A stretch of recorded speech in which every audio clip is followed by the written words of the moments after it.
Hi, I'm Cristina Smith, creator, along with my brother, puzzle master Rick Smith, of the award-winning, best-selling Yoga for the Brain series of profound philosophies and super duper duper fun puzzle books.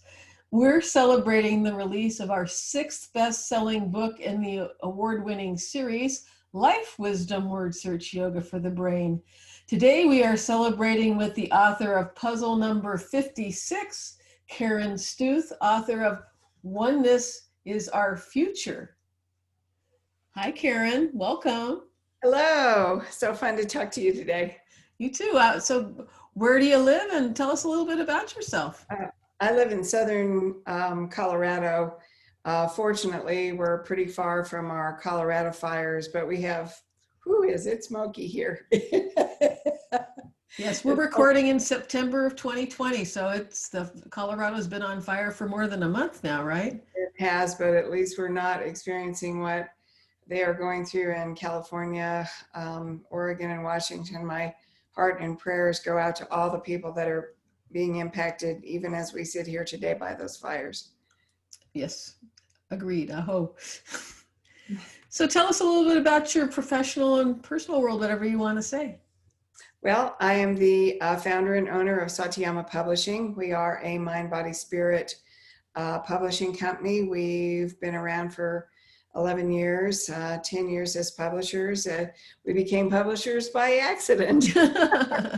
Really, we did. We became publishers by accident. My sister and I founded Satyama with the idea that we wanted to create a website that offered what we call the many pathways. And so whatever's transcendent for you, we wanted to offer information about that with, we have a two-pronged test for putting anything on Satyama. And one is that it must come from your heart, it must come from a place of love.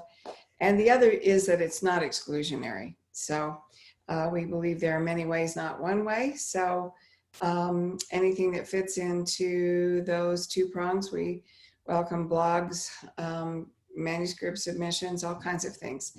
But Satyama Publishing has been a lot of fun. I'm also the president of the Coalition of Visionary Resources, Cover, COVR, our website, covr.org. And if you work in mind, body, spirit, as you do, Christina, you're one of our members, and anybody with a mind, body, spirit store or business, if you're a healer, musician, author, a retailer, vendor, product developer, please come to Cover and join us. We'd love to have you. We are the trade association for the mind, body, spirit industry.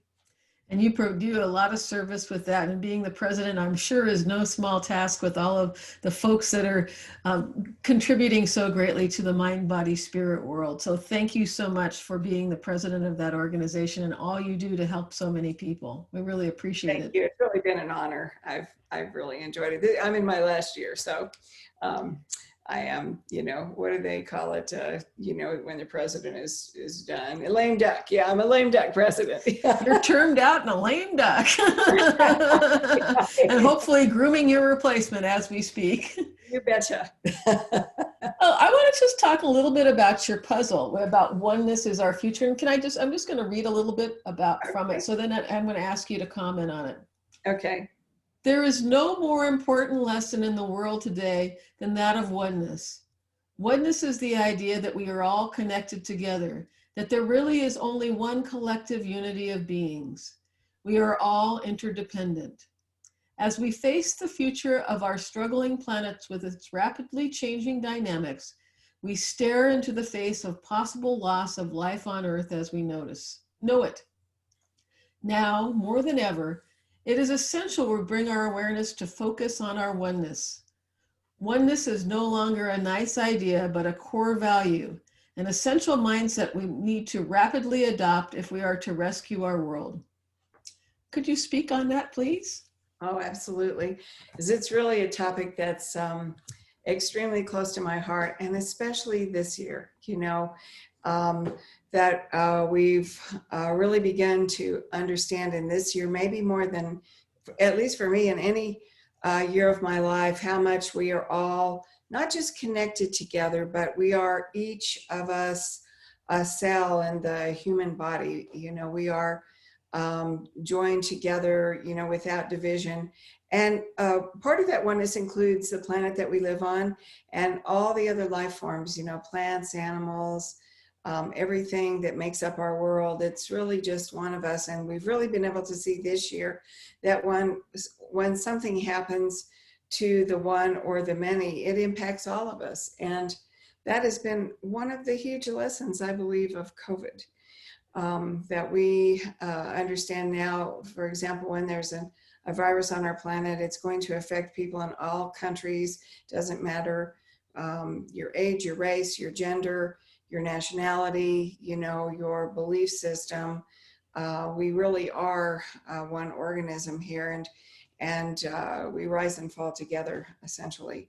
But as I mentioned before, there are other things going on in our world today that remind us of our oneness. All the fires that we were just talking about, all the fires in the western half of the United States, all the hurricanes and storms and flooding that people in the eastern and southern part of our country are experiencing, tornadoes in the Midwest, those things, don't come to visit just one person. And we begin to understand that we are a community, and things that happen to the community happen to us, and things that happen to us happen to the community.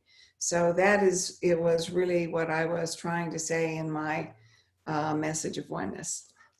Well, and when you take a picture of Earth from space, you see one planet. You don't see all of the individual beings, whether they be four-legged, two-legged, plants with roots, or humans, or rocks, or bodies of water. You see different colors, perhaps representing those things, or fires. Fires are of the earth too, but you just see one planet. And so it's pretty much a universal perspective of oneness that you're speaking to us of, which, as we look at it from that macrocosmic view, we can take it on the inside and know that we are just one cell in the body, just like you said before. And I have my role to play, you have your role to play, and our viewers all each have their roles to play, and they're equal and unique. That's exactly right. And you made an excellent point that each person is unique and each person is equal with all the other cells. There's no cells that are more important than others. There's no part of humanity that's more important than others. We're all in one rowboat, especially right now. We're each pulling our individual oar, but we have to be all rowing together and be a team if we want our planet to survive, if we want humanity to survive. But I feel like that we really are pointed in the right direction. And in spite of everything that's happened in 2020, I always feel filled with enormous hope. I really do. I don't That's think good news coming from you. Yes. It's not insurmountable. Nothing out there that's going on is insurmountable. We're smart, we're intelligent, working together, we'll figure it out. Thank you for that beautiful message of hope. So, Karen, tell me what other kinds of puzzles you like to do. Oh, I love crossword puzzles so much. Yay! I have a little game that I play every morning because I subscribe to the New York Times crossword puzzle, and they have a mini crossword. And so my goal is always to do it under 1 minute. So usually I can make it, or I might be like a few seconds over. But anyway, it's just a little thing I do every morning. If you call me during that time, I'm not going to answer the phone. Well, and actually, Will Shortz, who does the New York Times crossword puzzle, has every Yoga for the Brain book. So he's a fan. So that's good. This is the most wonderful series, and I have to say how important yoga for the brain is, and it's very much in my awareness because my mother is in memory care. She has advanced dementia, and had she had tools like this, she might have more cognition than she does right now. And I also sent a copy to my dad, who's absolutely thrilled with it, and he and his wife are doing one puzzle every day. Oh, great.